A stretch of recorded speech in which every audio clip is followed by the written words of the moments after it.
In Hollywood, some things aren't transported in luxury cars. Some things are transferred at midnight, on dark roads, in complete silence. And I was Diddy's personal driver. At first, it just seemed strange. We'd drive to places where no one lived in the middle of the night. Strange smells came from the trunk. Quiet conversations in the back seat. Then, one night, I had to look in the trunk. And what I saw changed me forever. I can't drive at night anymore, because on every dark road, I feel someone sitting in the back seat, and I know that one day, I'll be the one in that trunk. Driving for Hollywood's elite might look glamorous. Expensive cars, wealthy clients, high tips, but in this city, every job has a dark side, and when I became Diddy's driver, I learned just how deep that darkness goes. It all started with a simple job posting. Private driver wanted.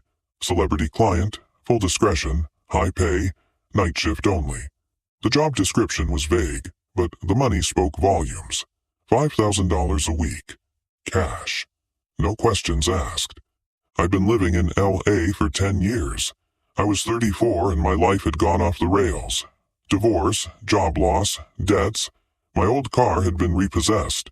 I was living in a goddamn studio apartment, couldn't even pay rent. This city either lifts you up or chews you up and spits you out. And I was one of the chewed up ones. So when that ad appeared, I applied without thinking. 2 days later, I got a message from a number I didn't recognize. You've been accepted.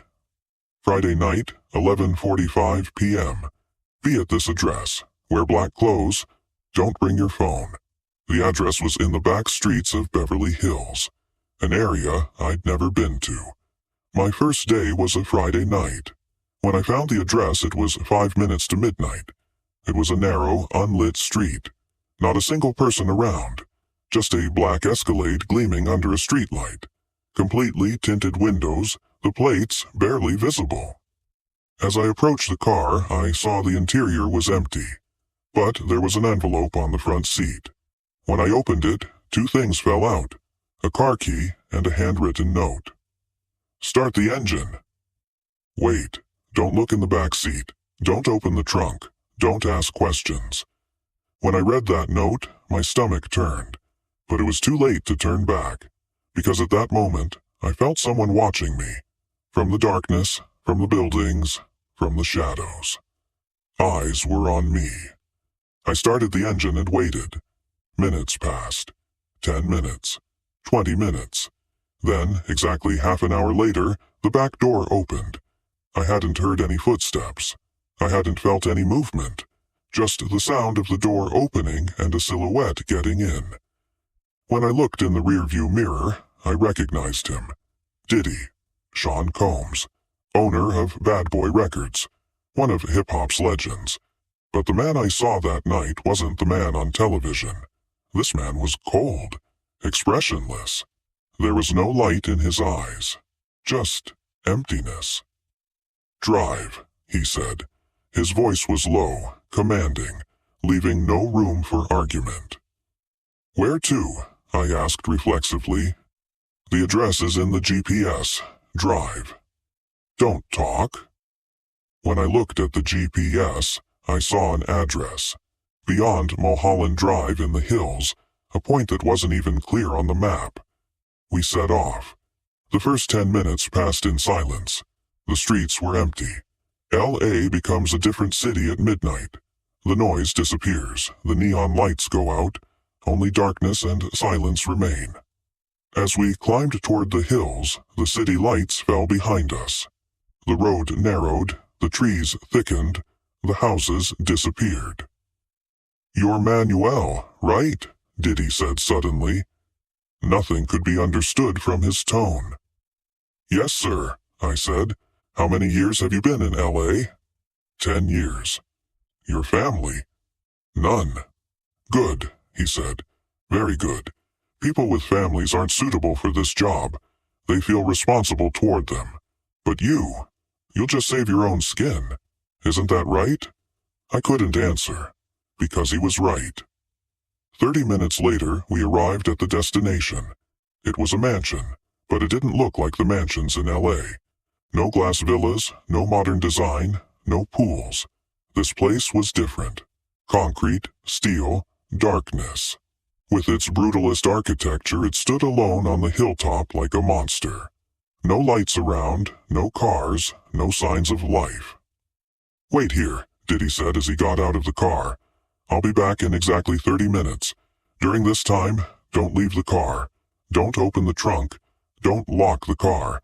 And most importantly, don't hear anything." He closed the door and walked into the darkness. The mansion's door opened silently and he went inside. The door closed, and I was alone. The first 5 minutes were normal. I sat quietly, listening to the engine sound. Then I tried to turn on the radio, but it didn't work. I didn't have my phone because they told me not to bring it. Just me and the silence. Then the sound started. From far away, from the mansion. At first I didn't notice, but then it became more distinct. Screams. Human screams. High-pitched, desperate, pain-filled screams. Like someone was being tortured. My heart started racing. Should I get out? Should I call the police? But how? I didn't have my phone, and Diddy's rules filled my head. Don't hear anything. 10 more minutes passed. The screams stopped, but something worse came in their place. Silence. Heavy, thick, suffocating silence. Then the mansion's side door opened. 2 men came out. They were wearing white coats, surgical coats, but the coats weren't clean. They were bloody, covered in dark red stains. The men approached the car. They opened the trunk. They loaded something inside, something big, heavy, shapeless. It was wrapped in plastic sheets, black plastic, thick, leak-proof. When the trunk closed, I heard a sound, a wet sound, like meat dropping. And then came the smell, metallic, sweet, disgusting. It was the smell of blood, old blood, fresh blood, mixed. My stomach turned, but I didn't vomit, because fear doesn't even let you vomit. Diddy returned a few minutes later. His hands looked washed, but there were still red traces under his nails. He got in the car. "Drive," he said, "to the coast. Be fast, but don't attract attention." I drove. The smell from the trunk was filling the car. Breathing had turned into torture, but Diddy was calm in the back, looking at his phone, texting as if nothing had happened. "Any questions?" he said suddenly. "No," I said quickly. "Good. Because people who ask questions don't live long in this business. Understand?" "I understand. You're a smart man, Manuel. Smart men survive. Smart men get rich. But curious men, they disappear." When we reached the coast, it was 3:30 a.m. The beach was completely empty. Waves were breaking on the shore. The wind was cold. Diddy got out of the car and opened the trunk. "Help me," he said. "Sir." "Carry it. We'll carry it together." I approached. I looked in the trunk. Plastic sheets. There was something inside. Something human-sized. My hands trembled. "Come on," Diddy said. There was impatience in his voice. I touched the plastic. Cold, wet, slippery. I grabbed one end. Diddy grabbed the other end. We lifted it. It was heavy. Very heavy. There was a human inside. A dead human. There was a small boat on the beach. We carried it to the boat. Diddy started the motor and we pulled out. Toward the ocean. We moved away from the shore. 5 minutes, 10 minutes. Then the motor stopped. "Now," Diddy said, "attach the weights." There were heavy metal weights on the boat, tied with chains. He opened the plastic sheets, and I saw. It was a young woman, maybe 25 years old. Black hair, tattooed, young. There were cut marks on her neck, deep, bloody cuts. Her eyes were open, dead eyes, frozen in fear. I was going to vomit, but I didn't, because Diddy was watching me, and he had something in his hand. A gun, small, black, shiny. Attach the weights, he said again, or you'll join her. I attached them. With trembling hands I wrapped the chains. Diddy lifted the body and threw it into the water. A sound came. A big plop sound. Then silence. The body sank, slowly, silently, and disappeared. On the way back to shore, Diddy spoke. This is how power works in this city, he said. There are dirty jobs. Someone has to do them.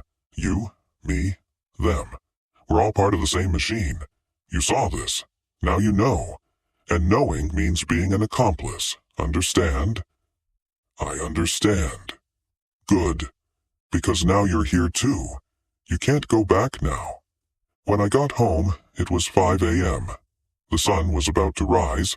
When I got to my place, I took a shower. With soap, with shampoo, with whatever I had. But the smell won't go away. That smell on my hands, that metallic, disgusting smell won't go away. The second week got worse. We were going regularly now. 3 or 4 nights a week. Every night a different mansion. Every night different sounds. Every night something new in the trunk. Sometimes one body, sometimes 2. Once there were 3. 3 people. 3 dead. All sank in the water. Diddy never explained to me. But I understood. These people had become problems. Maybe people who talked too much. Maybe people who threatened. Maybe just people in the wrong place at the wrong time. In Hollywood, those who don't stay silent disappear. And I was driving on their final journey. At the end of the 3rd week, Diddy gave me an envelope. It was thick. Inside was $15,000 in cash. New, clean bills. Bonus, he said, for staying quiet and for being loyal. Thank you, I said. I didn't know what to say. I have a question, Diddy said. Do you regret it? I hesitated. I don't know. You don't need to know. You just need to stay loyal to me. Because now you're here too. And there's no way out. That night in my dream, I saw the drowned woman. She was looking into my eyes. Why? She was saying. Why didn't you help me? I couldn't answer, because there was no answer. 4th week, something changed. A new passenger came. A young woman. Frightened, mouth taped, hands tied. She was seated in the back seat next to Diddy. The woman looked at me. There was pleading in her eyes. Please, her eyes were saying. Please help me. But I just drove, because I couldn't do anything else. When we reached the coast, Diddy pushed the woman off the boat into the sea. No weights, just pushed. The woman screamed, swallowed water, couldn't breathe. She drowned. Slowly, painfully. Diddy watched. He was smiling. See? He said. This is power. Holding someone else's life in your hand. Giving it when you want. Taking it when you want. This is like being God. That night when I got home, I cried. For the first time. But the tears didn't change anything. Because the next night I was in the car again. Driving again. Carrying again. At the end of the 5th week, a new passenger came. But this time it was someone I knew. An old co-worker. Carlos. From the restaurant we worked at together. He saw me and froze. Manuel, he said. What are you doing here? I said nothing. I just drove. Diddy was sitting in the back seat. Your friend, he said. Used to be, I said. Don't be sad. Everyone dies one day. Some early, some late. He's one of the early ones. Carlos was begging me. Manuel, please. What's happening? Where are you taking me? I didn't answer. I couldn't. On the beach, as we sank Carlos in the water, he looked at me one last time. You're a monster, he said. A monster. And he was right. In the 6th week, I couldn't sleep anymore. Every night I saw those faces. Sarah, Carlos, the others. They were all looking at me. Why? They were saying. Why didn't you help us?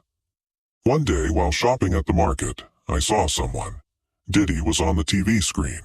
He was smiling at a charity event, collecting help for children, posing for cameras.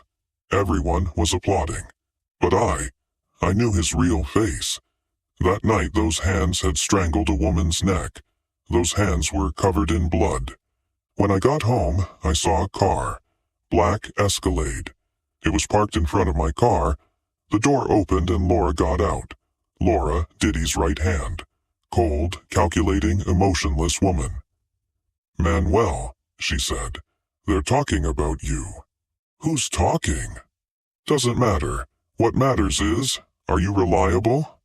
"Yes," I said. "What else could I say?" "Good. Because tomorrow night there's a special job. Very special. And Diddy wants you." The next night was different from usual. The address was different.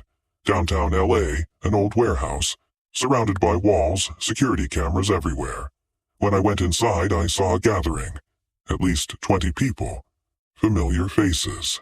Famous musicians, producers, businessmen. All there, all silent, all waiting for something. Diddy was standing on the central platform.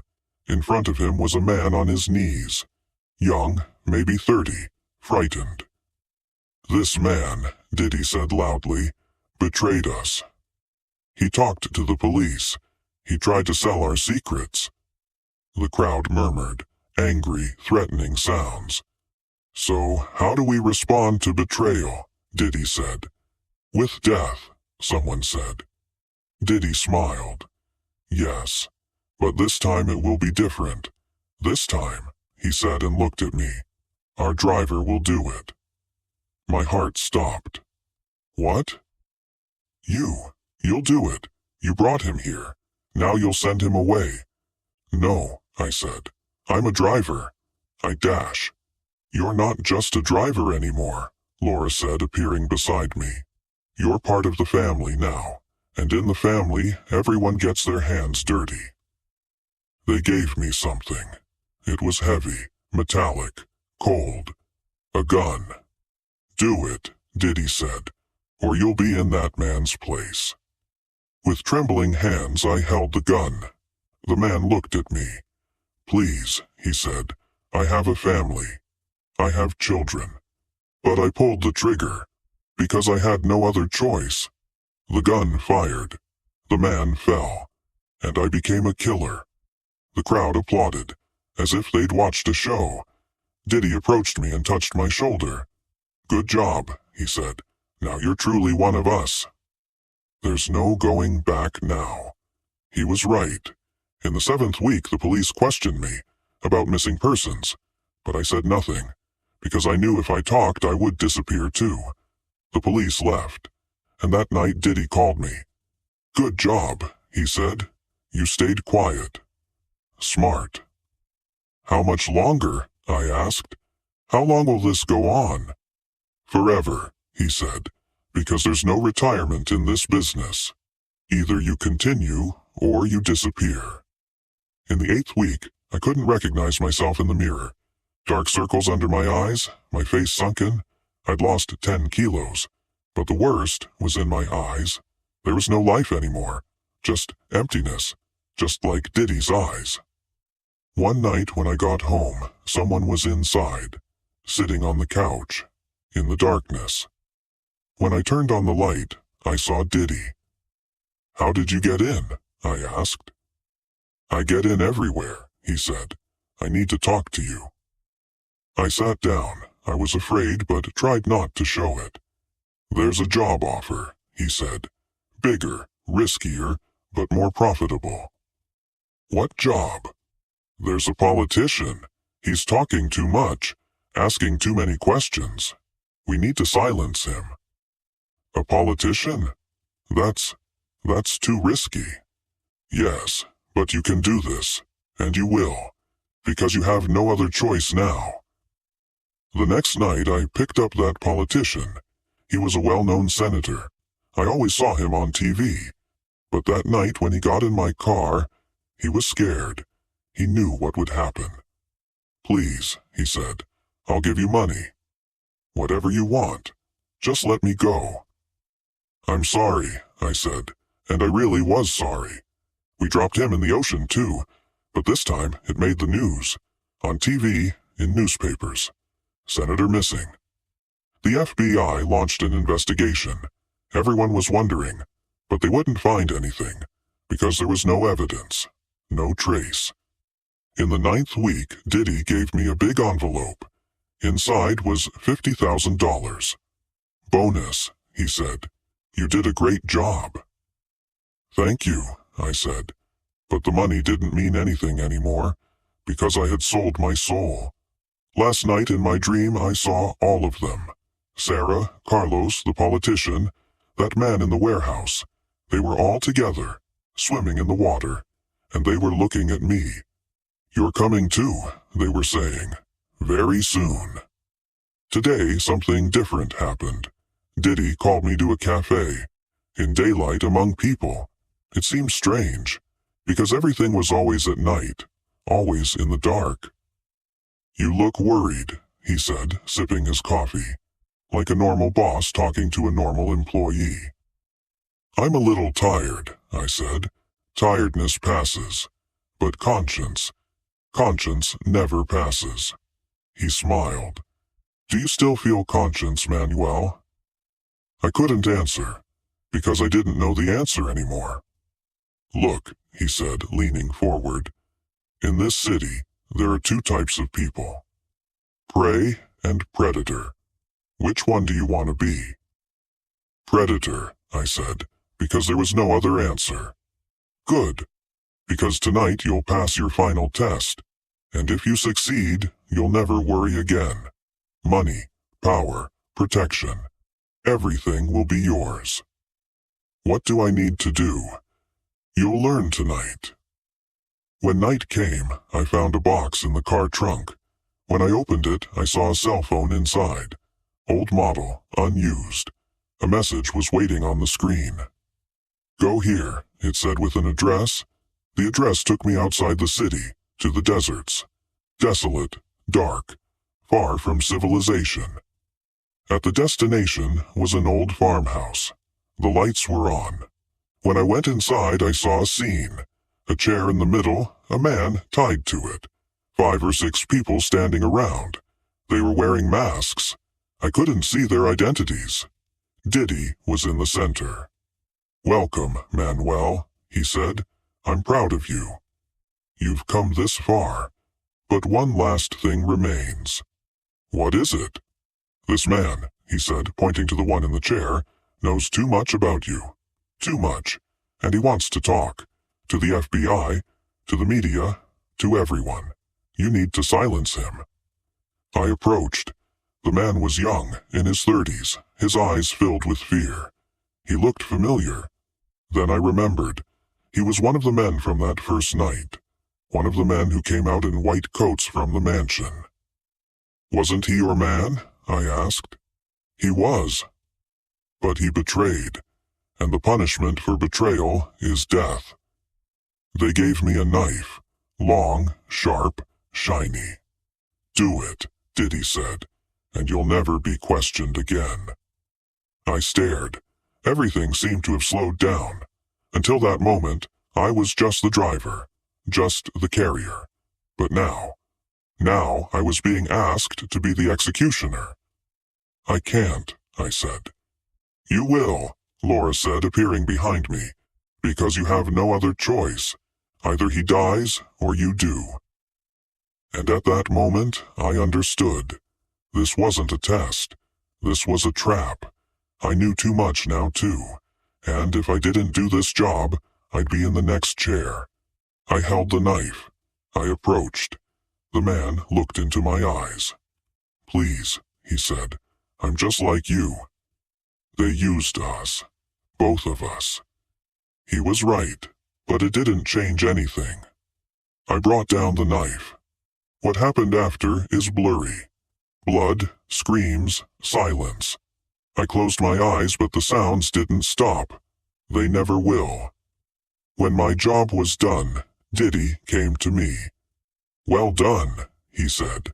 "Now you're truly one of us." Now, you're part of the family. But I didn't want to be in the family. I just wanted to live a normal life. But that wasn't possible anymore, because my hands were covered in blood, and that blood would never be cleaned. On the way home, I looked in the mirror. The person I saw wasn't me. It was a stranger. Dead eyes, pale face, no soul. I wasn't Manuel anymore. I was a shadow. Diddy's shadow. Hollywood's shadow. Tonight, I'll get in the car. I'll pick up Diddy again. I'll drive on those dark roads again. But this time, there's a difference. This time, I don't know who'll be in the trunk. Maybe a stranger.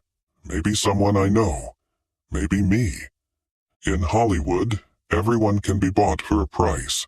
And I sold myself for $15,000. My conscience, my humanity, my soul. Now, every night I drive that car. My hands on the steering wheel, my eyes on the road, but my mind always in those waters, in those sinking bodies, in those dead eyes. Now, I'm one of them too. A monster, a killer, an accomplice. And if you're reading this message and don't hear from me after tomorrow, know that I'm in that ocean too, as part of Diddy's system. Silently, in the darkness, forgotten. Hollywood isn't the city of glamour. It's a city of blood, secrets, and darkness. And I'm now part of that darkness.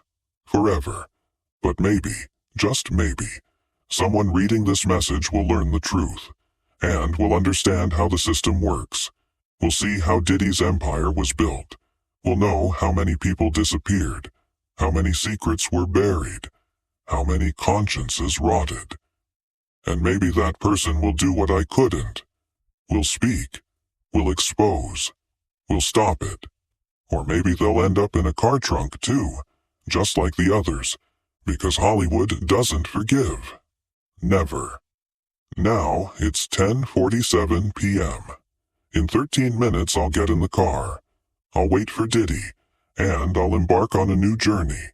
It might be my last journey, or it might be someone else's. Only time will tell. But all I know is this. In this city, no one is clean. Everyone has a price. Everyone has a secret. And everyone, eventually, becomes either predator or prey. I've been both. Now, I'm just waiting for when the end will come. If you were in my position and saw that first body in the trunk, do you think you could have escaped? Or would you have become an accomplice like me? Share your thoughts in the comments, because this question should disturb you.